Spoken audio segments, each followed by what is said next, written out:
बिस्मिल्लाहिर्रहमानिर्रहीम, अस्सलाम वालेकुम। Welcome to my YouTube channel. Students, जैसे कि आपको पता है कि एफपीएससी ने एसएसटी की पोस्ट जो है वो अनाउंस की हैं और उसी सीरीज़ में जो है वो हम लेक्चर्स हमने जो है वो स्टार्ट किया है पेडागोगी का। So it is the part 3 of the most important MCQs of pedagogy. So let's start our today's class. Question number 1 is learning includes both acquisition and retention. Who said that? A. Bloom 1978, A. Skinner 1969, C. both of them, D. none of them. So ये जो theory दी गई थी कि learning includes both acquisition and retention, who said that, ये जो theory थी तो ये किसने दी थी? ब्लूम ने दी थी, स्किनर ने दी थी, या इन दोनों ने दी थी, या इनमें से किसी ने भी नहीं। सो the correct answer is Skinner 1969। Learning includes both acquisition and retention, who said that, ये जो थी वो स्किनर इन 1969, और उसकी आप साइंटिस्ट की पिक्चर भी इसमें लेक्चर में देख सकते हैं। Question number 2 is term philosophy mean? A. love of wisdom, B. love of education, C. love of learning, D. all of them. So the correct answer is philosophy mean love of wisdom। और ये जो philosophy word है वो एक Greek word से लिया गया है, and philos mean friend or lover and sophia mean wisdom, so its meaning is lover of wisdom mean love of wisdom। Question number 3 is method emphasizes on discovery and leads students from specific observations to general theories। मतलब वो method जो emphasise करे discovery पे और student को ले जाए एक स्पेसिफिक ऑब्जर्वेशन से टू जनरल थ्योरीज। मतलब ये जो मोस्ट ऑफ द टाइम ये क्वेश्चन हमसे पूछा जाता है कि जो हमें स्पेसिफिक से जनरल लेके जाए तो हम उसे क्या बोलते हैं, और कभी कभी ये बोलते हैं कि हमें जो जनरल से स्पेसिफिक पे ले जाए तो हम उसे क्या बोलते हैं। स्पेसिफिक मतलब कोई पार्टिकुलर चीज़ हो, और जनरल क्या हो, वो जो है वो आम चीज़ हो। जनरल मीन आम, स्पेसिफिक मीन स्पेसिफिक ऑब्जर्वेशन। जैसे स्पेसिफिक कोई भी चीज़ जिसका नाम हो, जैसे स्पेसिफिक क्या है, Karachi is specific city, Lahore is specific city. But अगर हम बोलते हैं सिटीज़ तो हम ये क्या बोल रहे हैं, सिटीज़ जो है मतलब कोई भी शहर, तो वो जो है वो जनरल आ जाता है। तो वो डिस्कवरीज जो हमें स्टूडेंट को ली जाए specific observation to general theories में, तो हम उसे मतलब जो हमें जनरल वे में हमें ले जाए, जनरल थ्योरीज में हमें ले जाए, तो हम उसे क्या बोलते हैं। A inductive method, B deductive method, C both of them. So the correct answer is inductive method. जो हमें स्पेसिफिक ऑब्जर्वेशन से जनरल ऑब्जर्वेशन या थ्योरीज में ले जाए तो हम उसे क्या बोलते हैं, इंडक्टिव मेथड। तो आप इसको ये भी याद कर सकते हैं, आई से इंडक्टिव और जी से जनरल। इंडक्टिव मेथड हमें क्या होता है, वो हमें जनरल की तरफ ले जाता है, जनरल की तरफ ले जाता है। तो आई जी इंडक्टिव टू जनरल, मतलब इंडक्टिव मेथड हमें कहाँ लेके जाता है, स्पेसिफिक टू जनरल। आप ये हिंट याद कर लें। और ये जो है ये क्या होती है method, it is a bottom up approach, मतलब नीचे से ऊपर जो अप्रोच होती है वो क्या होती है। इंडक्टिव मेथड जो होती है वो क्या होती है, ऊपर से नीचे से ऊपर जो होती है वो अप्रोच होती है। और इसकी एग्जांपल है गार्डन। जैसे मैंने जो आपको यहाँ पे जो है वो दी है, इसमें पिक्चर में आपको बताया है कि इंडक्टिव मेथड क्या है, स्पेसिफिक एग्जांपल को जनरल रूल में ले जाता है। और डिडक्टिव क्या है, डिडक्टिव हमें जो है वो जनरल रूल से स्पेसिफिक में ले जाता है। कि अगर आपको मतलब इधर they can ask about the inductive method and they can ask about the deductive method, so आप जो है वो उनको सिंपली बता सकते हैं कि डिडक्टिव में जो है वो जनरल टू स्पेसिफिक है और इंडक्टिव में स्पेसिफिक टू जनरल रूल है। Question number 4 is Article 25A of the Constitution obligates the state to provide free and compulsory education till A 5 years, B 10 years, C 16 years। So the Article 25A of the Constitution जो है वो obligate करता है state को कि वो provide करे free और कंपलसरी एजुकेशन, जो है वो एजुकेशन टिल 16 ईयर्स तक जो है वो हमें फ्री एजुकेशन दी जाए। Question number 5 is first education conference was held in A Lahore, B Karachi, C Islamabad. So the correct answer is Karachi. First education conference जो हमारी हुई थी वो कब हुई थी? कराची में हुई थी, और ये इसकी जो ड्यूरेशन थी वो थी 27 नवंबर टू 1 दिसंबर, और ईयर था 1947। ये कब हुई थी? 27 नवंबर to 1 December.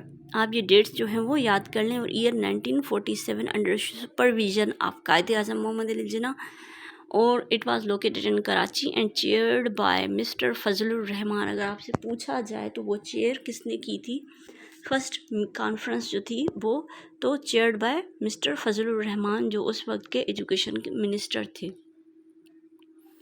Question number 6 is role personality theory was given by A Bloom, B Stogdill, C Taylor. So जो रोल पर्सनैलिटी थ्योरी थी वो किसने दी थी? वो स्टोकडिल ने दी थी, और आप रेल्फ स्टोकडिल की पिक्चर जो है वो you can see in the slide. Question number 7 is which theory of intelligence advocates the intelligence G and specific intelligence S? Option is A. V. Werner's hierarchical theory, B. Spearman's two-factor theory, C. both of them. So the correct answer is general G for जो theory जो है वो intelligence जो advocate करती है, जी से intelligence, and S for specific जो करती है तो वो है कौन सी? स्पेयरमैन्स टू फैक्टर थ्योरी। और स्पेयरमैन्स टू फैक्टर थ्योरी जो थी वो किसने दी थी? The English psychologist Charles Spearman, 1863 to 1947। In 1904 he proposed his theory of intelligence called two factor theory। उसने 1904 में इंटेलिजेंस थ्योरी ऑफ इंटेलिजेंस दी, जिसको हम टू फैक्टर थ्योरी भी कहते हैं। And according to him intellectual abilities are comprised of two factors namely, और उसके मुताबिक जो इंटेलेक्चुअल एबिलिटीज़ हैं वो इंसान की वो दो फैक्टर्स पे मुश्तमिल होती हैं। The general ability known as G factor, general ability जो फैक्टर होता है उसे जी फैक्टर कहते हैं, और specific abilities known as specific factor, जो यहाँ पे मैंने आपको बताया भी है कि इंटेलिजेंस में जी है तो वो जी को रिप्रेजेंट करता है जनरल एबिलिटीज़ को, और स्पेसिफिक में एस आता है तो स्पेसिफिक इंटेलिजेंस को वो एस से रिलेट करता है। And question number 8 is trial and error theory was given bye Thorndike, B. Skinner, C. none of them. So the correct answer is Thorndike। Trial and error theory जो दी थी वो किसने? Thorndike ने दी थी, जो उन्होंने एक्सपेरिमेंट किया था कि इंसान या कोई भी जानवर जो होता है वो अपनी ट्रायल और एरर से सीखता है, मतलब करने से और मिस्टेक करने से ही वो सीखता है। और उसने एक एक्सपेरिमेंट किया था एक केट का। थॉर्नडाइक ने formulated his theory based on the experiment conducted on his cat in the puzzle box. उसने एक पजल बॉक्स बताया और उसमें उसने केट को बिठा दिया। The door of the box couldn't be open by pulling the strings inside the box could be opened, मतलब जो डोर उसका जो वो ओपन होता था जब वो अगर उस रस्सी को हम खींचेंगे तो उसका डोर जो है वो ओपन होगा। A fish was kept outside, बाहर एक मछली रखी गई थी। The cat was try to come out of the box by squeezing, jumping and biting. और फिर जो है वो केट क्या करती है? कोशिश करती है दरवाजे को खींच के, जंप करके या बाइट करके वो बाहर आ सके। Kate tries a lot. As the experiment was repeated for the several times, the wrong movements decreased, and in the end, the cat was able to open the door in the single trial. और जैसे ही वो experiment हुआ तो जो है वो आहिस्ता आहिस्ता जैसे वो रॉन्ग मूवमेंट्स उसने की केट ने, तो वो सीख गई। रॉन्ग मूवमेंट्स जो है वो उसकी डिक्रीज़ हो गई, और फिर वो लास्ट में जो वो थी वो जो है वो सक्सेसफुल हो गई डोर जो है वो ओपन करने में। और वो एक ही ट्रायल में और एक ही मिनट में जो है वो उसने दरवाज़ा खोल दिया। तो उससे ये क्या हुई? Trial and error theory develop हुई कि इंसान जो है वो अपनी गलतियों से ही सीख सकता है। आप इस पिक्चर में भी देख सकते हैं कि उसने जो एक्सपेरिमेंट किया किसने? थॉर्नडाइक ने। सो ये आप जो है वो पॉइंट जो है वो माइंड रख लें कि वो जो है examiner can ask you about any scientist और the experiment. Question number 9 is summative evaluation takes place at A regular interval at the end, C at the intervals are irregularly. So जो submative evaluation takes place होती है वो क्या होती है, at the end होती है, मतलब submative evaluation जो है वो सबसे लास्ट में होती है। और उसी के साथ मैं आपको डिफरेंस बताती चलूँ, difference between the formative and summative evaluation. Formative में जो होता है it helps student to learn and practice. Formative में जो होता है वो स्टूडेंट्स को हेल्प करती है को वो लर्न करें और वो प्रैक्टिस कर सके। और जो सबमेटिव एवल्यूशन होती है it axes the performance of students. और सबमेटिव एवल्यूशन जो होती है वो उसमें हम जो है वो जो लर्नर्स होते हैं उसकी परफॉर्मेंस जो है वो क्या कर सके, असेस कर सके, उनकी मतलब हम देख सकें कि उनकी परफॉर्मेंस कौन सी है। और जो फॉर्मेटिव में होता है वो लर्न करता है और प्रैक्टिस करता है। फॉर्मेटिव में जो है वो मेन पॉइंट जो है वो थ्रू आउट द कोर्स होता है, ये चलता रहता है। और जो सबमिटिव होता है end of the instructional period, मतलब जब हम उनको सिखा देते हैं और उनकी वो क्या होती है, एवोल्यूशन हो जाती है सबमिटिव में। And identifies goal and improves learning. Formative में होता है क्या है कि हम उसका गोल जो है वो देखते हैं, हम identifies gaps and improves learning, उसका जो है वो गेप देखते हैं कि गेप कहाँ आ रहा है, फिर हम उसमें इम्प्रूवमेंट आती है लर्निंग में।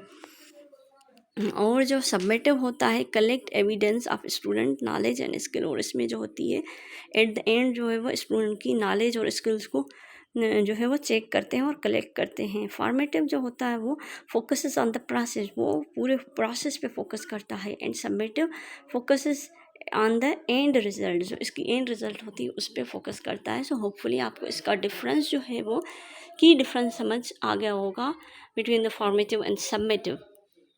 Question number 10 is the way knowledge is created in the mind of learner is behaviorism, constructivism, realism. So the correct answer is B, constructivism. वो तरीका जिससे नॉलेज जो है वो इंसान के या लर्नर के माइंड में क्रिएट होती है तो हम उसे क्या कहते हैं, हम उसे कंस्ट्रक्टिविज़म कहते हैं। As you can see in the picture, learning is constructed through the meaningful real world experience. जो लर्निंग होती है वो कंस्ट्रक्ट होती है लर्नर के माइंड में, और जो है वो बाहर की दुनिया देखता है उसके एक्सपेरिमेंट से, ऑब्जर्वेशन से। So this is the meaning of constructivism. So it is the end of our today's lecture. Thank you for watching. If you like our today's lecture, please do subscribe, like and comment for the more videos. Till the next lecture, thank you. Allah Hafiz.